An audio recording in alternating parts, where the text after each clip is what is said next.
Welcome to today's RUC People, and I'm delighted to be joined by Helen Shaw. Welcome, Helen. Thank you very much.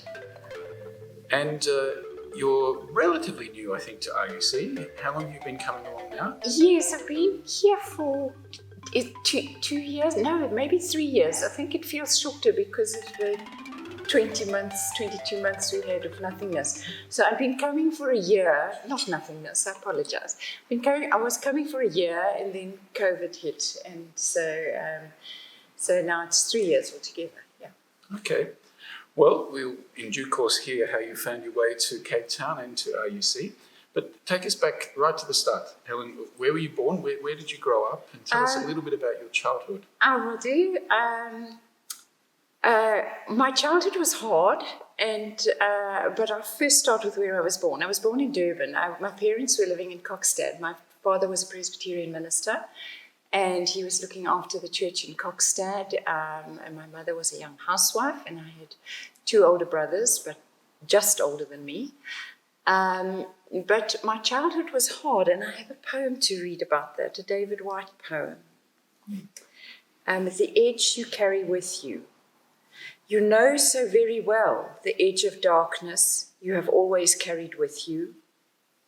You know so very well your childhood legacy, that particular inherited sense of hurt, given to you so freely by the world you entered. And you know too well by now how to carry it. So my childhood was hard because my mother married very young. My mother was very intelligent, and she had won a scholarship as the best matriculant in Rhodesia to study at UCT.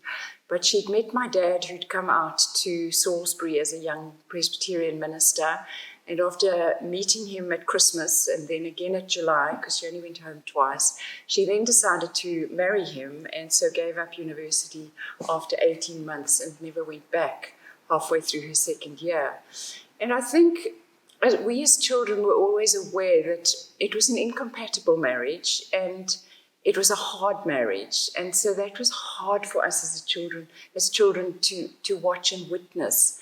My mother went back to university when I started school at the age of 6. By then we were living in Grahamstown. So she went to Rhodes University with 1 year credit from UCT. And she went on to do, honours, started a master's, changed it to a PhD, got a junior lectureship. She eventually was professor of church history and then dean of department and sat on the Senate. So she really moved far with her job. Whereas my father was not the same type of personality. He lacked confidence. When I looked into his childhood, I realized he'd been very bullied by his 5 older brothers, and life had not been easy for him. He wasn't sporty at all. He didn't carry the same intellectual competence that my mother did, and it was not a happy marriage. But my father also, I tended to look back and see that he'd entered the church because it gave him boundaries. It gave him boundaries by which he could live. In that he, as I said, he wasn't a self-confident person. So the church and the Bible, but to me more the leaders in the church told him what to do. And he was a very self-righteous and a very judgmental man. And over the years, he hurt my brothers and I hugely in terms of his self-righteousness, and our children, his grandchildren. He became obsessive about a lot of things, and especially premarital sex. And so that was very hard, having grandchildren who were living with their partners. And that made it created a lot of hurt for us.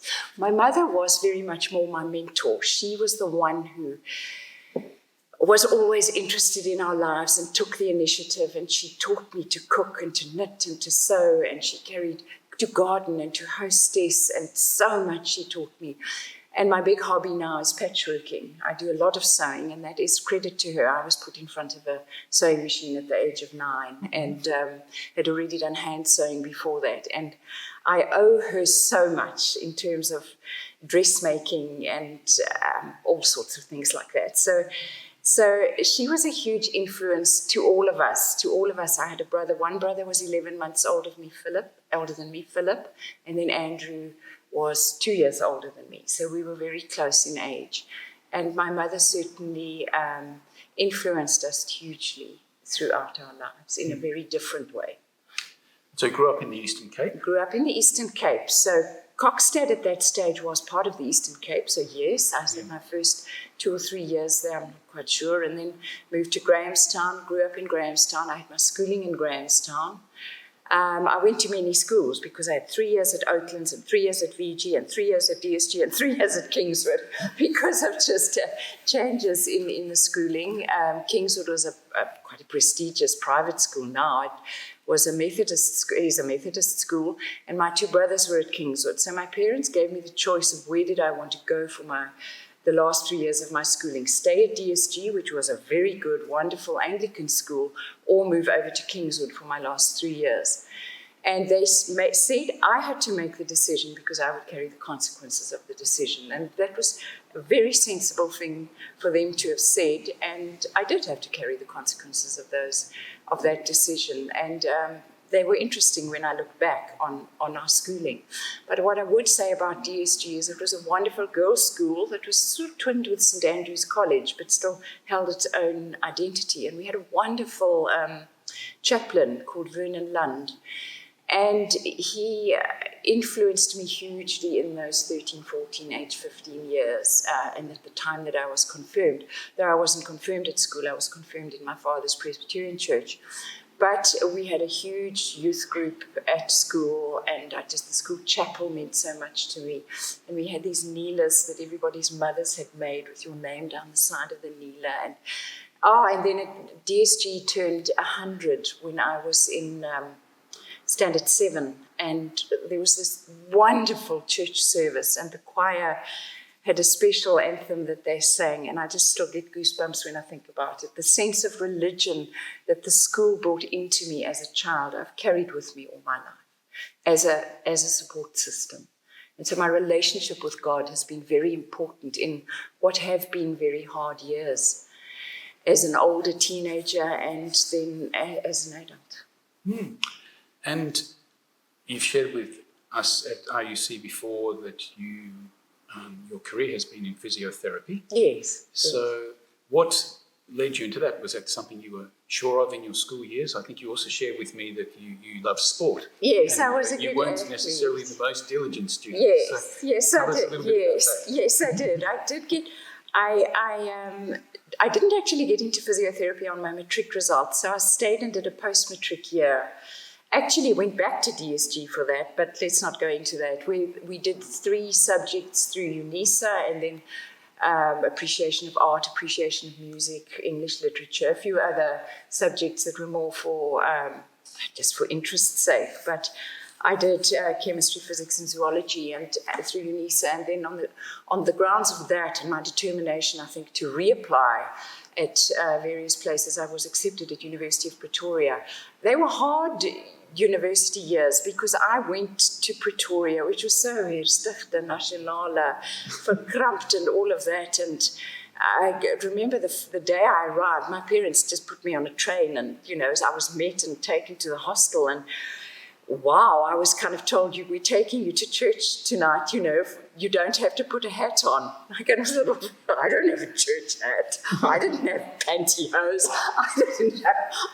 It was a boy, but I kept my head down. I did not become active in anything.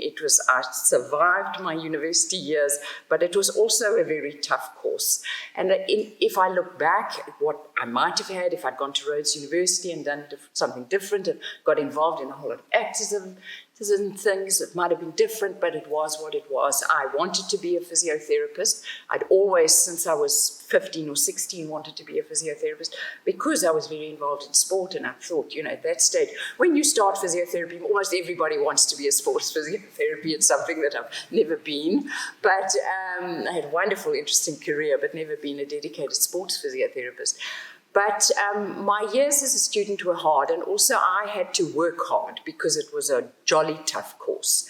And I also was doing it in Afrikaans. I'd go home, translate all my lectures, rewrite them all. I'd become diligent because I'd found what I wanted to do, and I worked hard. And as I qualified as a physio, I just knew I had this incredible sense of a gift because I was going into a career that meant a huge amount to me, and I anticipated that I was going to love my work, and I have all my life. I've loved my work, having had three children, in also rather close together. The eldest was 3.5 when Neil was born, but in all of that time I took off a total of 12 months, and for the rest I have worked and really loved my work and been able to juggle, fortunately, because of having domestic help in this country, then it's made a huge difference. So can you tell us a little bit about how your career in physio has evolved and the particular directions and interests? Yes, well, I worked finished in Pretoria. I've worked there for a few years, Windhoek for 4 or 5 years, came to the Eastern Cape. We lived in a town called Queenstown where the 3 children went to school. My husband was a community doctor. And I became a private physio, jack of all trades physio. So you have to be in a small town like this. When I went there was just one other physio. She lived on a farm and only worked twice a day in Queenstown. And then somebody else moved into town, another physio, and she and I became best of friends. And eventually we became associates and had a wonderful practice together. And a very happy practice together. And we did the wise thing of buying a house out of which we worked. And when my second husband died a number of years later, we actually both did very well on selling that house. And that did make a huge difference to us. I took my half and brought it to Cape Town, where you need 2 houses in Queenstown to buy one house here. She took her half and built a practice from her home, and it was a lovely time and a lovely period. So then I moved to Cape Town, having recently been widowed. I divorced my husband, who was a community doctor, and 5 years later I had remarried a school teacher. But sadly, he died in a climbing accident just 3 years after we were married. He was climbing with schoolboys.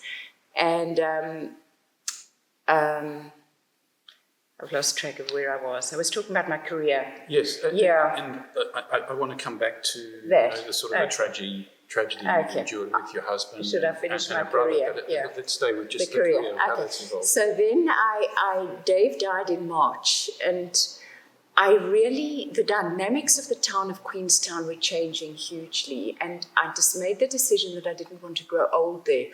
I wanted to give myself as a single person more opportunities in a bigger city. My mother lived in Cape Town. She'd retired here from Rhodes University, and I had a brother that spent half of his life here. He was in the Department of Finance and came down for 2 weeks every month. And then I had 2 very good school friends here. And that was who I knew of Cape Town. I've subsequently found in the woodwork lots of people that I knew. But I made the decision to move here, and I moved to Fishhook, and I have loved living in Cape Town. But only recently, because I've moved from Fishhook further up the line, I've only recently been part of this church in the last few years. Yes.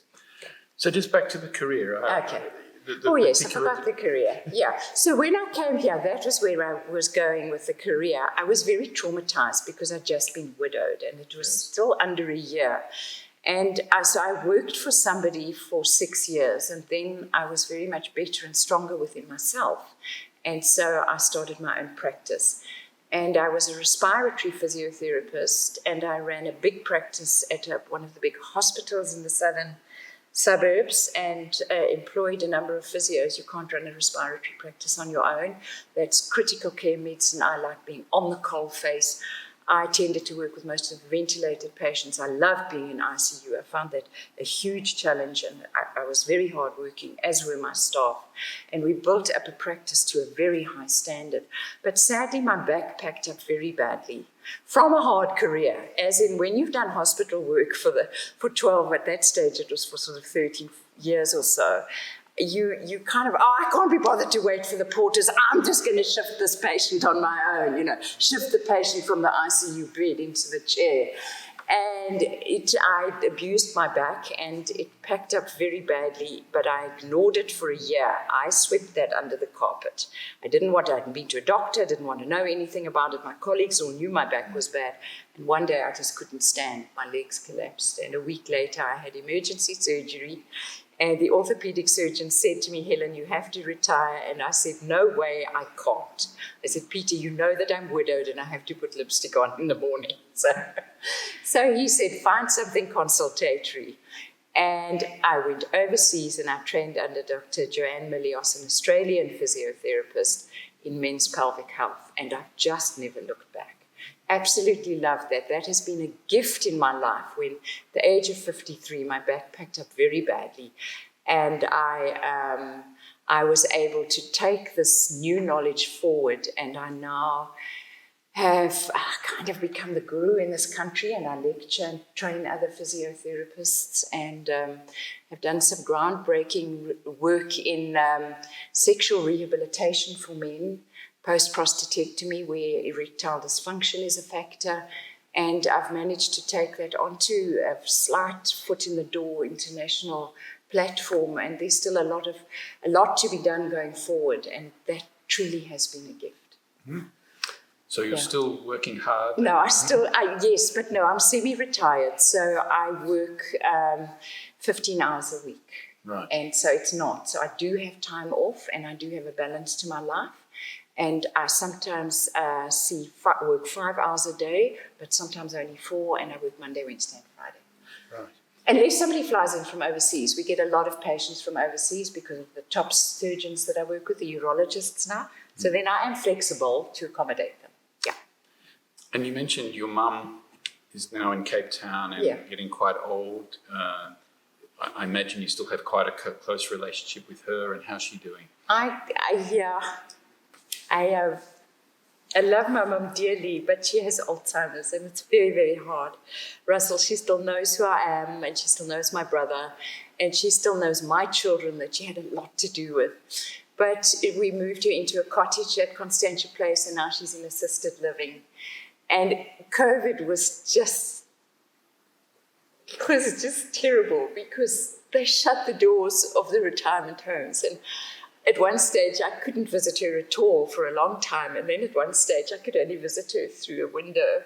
Yes. And the sound, she's going a little bit deaf as well, so we kind of had to post written notes up. Yes. Yeah. No, it's been very tough for the elderly. Yeah. So I guess working part-time gives you time. Yes, that is part of why I have this balance. And I have 2 children in the Eastern Cape and 1 child in Britain. Yeah. And I have 5 grandchildren. Yes. And so in April, I'm going overseas for 3 weeks. So I do also try to have a balance about visiting my family as well. Yes. Yeah. So Helen, you touched before that, tragedy has visited your personal life, and I'm asking you a question when you're talking about your mum, but you were married twice. Yes. You said you divorced your first husband. Very good men. And had 3 children. Yes. And then married a second time, but killed in a rock climbing accident. Yes. So, yes. That must have been very tough for you. And how did you manage to? Yeah, it was terribly hard. Dave was taking school children out to teach the new boys how to abseil. So those would have been the standard 6 boys or the grade 8 boys. So he only had 2 senior boys with him. One, the leader, the sort of head of his adventure club, and himself, and 1 other older boy, and then all these youngsters. And unfortunately, Ashley, the older boy, was standing at the edge of the cliff, and he had a rucksack on with a heavy rope in, and somebody called him, And Ashley swung around like this to answer the boy who called him. And the bag wasn't strapped, but whatever, it flipped to the side and he fell over. And my husband was standing next to him, launched himself forward to try and catch Ashley, and they both went over. And my husband was killed, died within 10 minutes. Ashley broke both his ankles and fractured 2 lumbar vertebrae, but I still have, not in contact with him, but more with his mother on Facebook, and not much, but he's married and got children, and he can't run anymore, but he's been on some hikes, and he's a wonderful person. Ashley was a wonderful person, but these boys phoned me. So I was actually at home. Dave and I were leaving exactly a week later to go and trek the Annapurna circuit in Nepal, and I had stayed home to finally pack our bags and get them weighed, because the bags we were carrying were to weigh so much, and the bags that were going to the porters were to weigh so much. And so I stayed home to do that because we had quite a tight schedule, and then we were flying off at the next weekend. This accident happened on a Sunday, and one of the older boys phoned me. Fortunately, they had cell phones, phoned me and said, "Ma'am, there's been a terrible accident, and Sir is unconscious, and Ashley seems to have smashed his ankles badly, but he's awake and we can talk to him." So I got in my car and I drove there. I knew where they were, but it was very complicated and hard. And so Dave had died when I got there. As soon as I got there and I saw the boys' faces, I could see that David had died. And I knew, I have this habit of protecting people. I kept thinking, these poor boys, what are they feeling? I wanted to mother them. And then the reality of my side hit in. Unfortunately, there was a zigzag path down to the river. But it became complicated because the ambulance and police vehicles couldn't get there, and they had to access the farm across the road and then come across the river on a rubber duck where the cliffs were. Because the vehicles, that was just the way, they could only access the top of the cliffs, and at this stage they had to get down to the bottom. So it became quite a complicated accident, and I decided to leave. I'm very grateful that I didn't stay. Dave had to be transported in a mortuary van, not in an ambulance, and I'm very grateful that I lay across his chest and talked to him and said goodbye to him, and absolutely in my heart believed that he heard me. He heard what I had to say. And then I sat up and I said, "I'm ready to go now." And one of the farmers' wives that I didn't know, the farmers nearby had come, and she escorted me out and looked after me, and then somebody drove me home.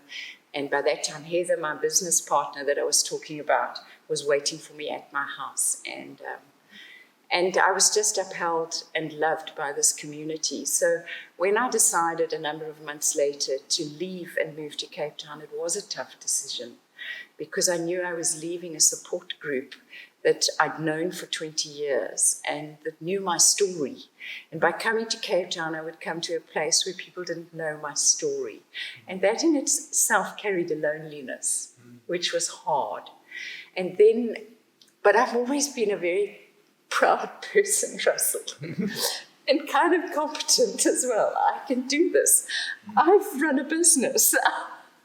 I have my own bank account. I can do this.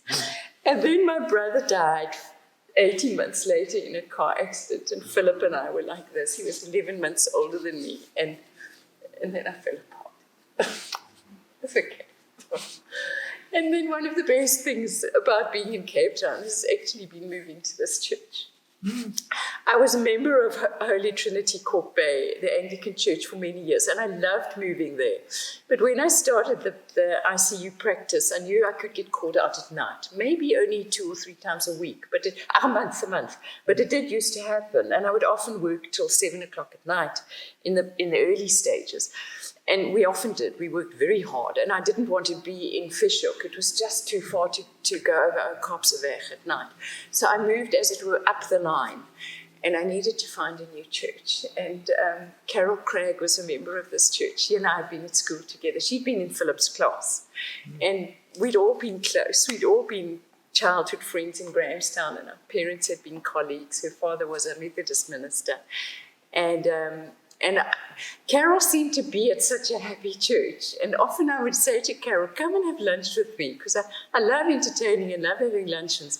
And Carol would say, no, I'm sorry, I've got a church luncheon on today. I thought, oh, damn it, what's this church that you go to that has these church outings all the time? So I said, what's your church? And she said, RUC, Rondebosch United Congregation. Now, actually, Dave and I, my second husband, had got married in this church because my mom had been a member of it at the time. So I knew the church. I'd known Douglas Bax really well because I'd known him when he was in Grahamstown, way back when I used to babysit Michael.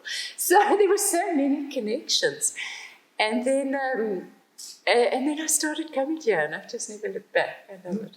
Yeah. Great. Yeah. And what is it you love about the church? What keeps you coming? Well, it's going to sound so snobbish, but the intelligence of the people. And I love Robert's sermons, and I love the activation and the involvement and the genuineness of everything that happens. Nothing's for show, nothing's hypocritical, nothing's just done because it's always been done like that. It's done for a reason, and it's done from the heart. And I really felt when I came into this church, your genuineness is again the word, I'm repeating myself, but that was really what struck me with this church. And the cultural aspect, so the poetry and the prayers and the music, just overwhelming the music and the art that we have with the sermons and the people, just very much the people that are the heart of this church. And then again, I'd gone to churches where I'd always wanted to be in a multiracial church ever since I'd kind of qualified as a physio and things had opened up. And we'd gone to Namibia. Namibia had been much more open since then. But, Queenstown, definitely not. And then Fishhook tried, but you had this community and this community and this community. And yes, they worshipped together, but there was no social interaction. And I came to this church and there was just this singing and this greeting and this. It was just beautiful. Wonderful. What an advertisement for RUC. So, thank you. Okay.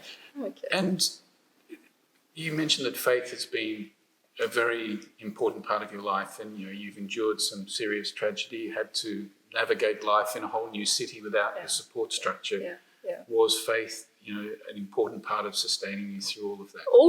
Always. So my faith would have started actually as a young child, and even that, the church. And I've kind of criticized my father, I'm not going into that, but the sense of belonging of a church, of being the father of the priest, you were part of the community in a big way. And though there was a lot I could criticize about that church in that time, but the sense of belonging is what I'm talking about.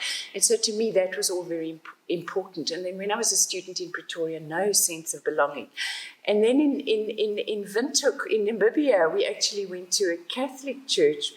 At one stage, my first husband had been a Catholic, and we found that was the church that we gelled with the most in terms of community and being in the community, and that was a church that did a lot of community outreach. And then we moved to Queenstown and went to the Anglican church there. And again, my faith was terribly important to me. But it was very interesting. When I was going through the hard part of my first marriage and the divorce, I couldn't go to church. There was this huge block for me. And let's say, put it this way, my husband continued to go to church because that was our church where we brought up the family. And the sense of loss and being in the desert and the devastation for me was so real that, as soon as my life had stabilized again, I needed to belong to another church. And that was when I realized how deep the faith was ingrained in me and how important that was. And we all have times in the desert, and it's just times of growth and times of change, and those are not good years, but let's not dwell on that. And then moving to Cape Town, I just remember I went to Holy Trinity. I'd heard that it was a wonderful church. 3 people, I did church hunting for a good 2 months, maybe 6 weeks, and 3 people said to me within 2 weeks, I think that's the church for you to go to. And it was a good church for me for many, many years. And I went, the first Sunday I went there, and they invited people to come up at just after you'd had communion for personal prayers. And I went up, and there was, there was a village. older lady, and I can't think of their names, Pat and Hans. And I just wept. And I said, it's coming up for the first year of my husband's death, and I need to be in a church. I need to be held and loved. She just stood up, and she was on her own. Pat was on her own, and she just stood up and she held me. And I heard her say to somebody, "Go and call Hans, my husband, please." And Hans came and joined us, and these two older people in their 80s just held me and loved me. And I was home. I was home with God again. Not the church I stayed in, but that didn't matter. God has been there all the time through different people. Yes. Hans and Pat have both subsequently died. And what a wonderful couple. Yeah. So, Helen, what's next for you? Do you have a sense of where are the next few years? Where are the next few years? I'm very much in my work at the moment, and having been invited to do some writing for a book in the work that I'm involved in, because there are no textbooks in these books, in this field. There are no books for the general public. The medical is taken a bit from here and a bit from here and a bit from there. And I've been invited by somebody in Australia to contribute towards a book. So that is very much this year's project. But there's more. It's big. And that is that I've become a little bit involved in gender diversity and transgender work. And a lot of people can't afford the surgery because it is very expensive when they decide to do, gender transfers. But there's nobody in this country that is trained to help those people adjust to a new type of pelvic floor. And I'm hoping to go overseas and train in that work if I can raise the money. But it's such groundbreaking work that I'm hoping the Society of Physiotherapy will be able to help me. They might decide that it's too much of a closed niche and it's not available there. I go to Britain often because I have family there, but Britain isn't the place I need to go. It would have to be America or Australia. Probably America. So that is what I have in mind. So that's actually quite big and quite ambitious. Mm. And I kind of made the choice of doing that or something academic, but I'm not into academics. I'm not into research and all of that. Yeah. Just, to me, I want to be there at the coalface, watching people, helping people, weeping with people. And so that's a dream I have. So we'll see if that goes somewhere. And I just want to say that my father was terribly self-righteous. Maybe this would be a good place to end, I don't know. My father was so self-righteous and so judgmental, and it was so totally homophobic, and gay men in the church was difficult enough, and gay marriages were totally out, and all of that. So that was very difficult for me, who's much more open-minded. But I did tell him about my work maybe 5 years ago, and I said, this will be hard for you to understand, but the type of work I do is sexual rehabilitation across all levels of people and levels of society. And he said, my girl, you are restoring men to their full manhood, and that is not a bad thing. And so that I was happy to have that acceptance from him, and belatedly, and knowing that possibly my dreams and what I wish to go into, he would definitely not have coped with. But that's okay, because I'm not responsible to him at all. Sure.